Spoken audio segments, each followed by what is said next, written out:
When this program started off in 2008, the journey has taken 16 years.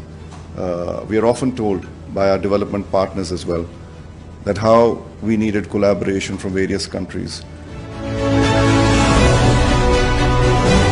I am addressing all the provincial representatives that we must be united, we must be, because it's a national thing. It's not about provinces, it's about Pakistan.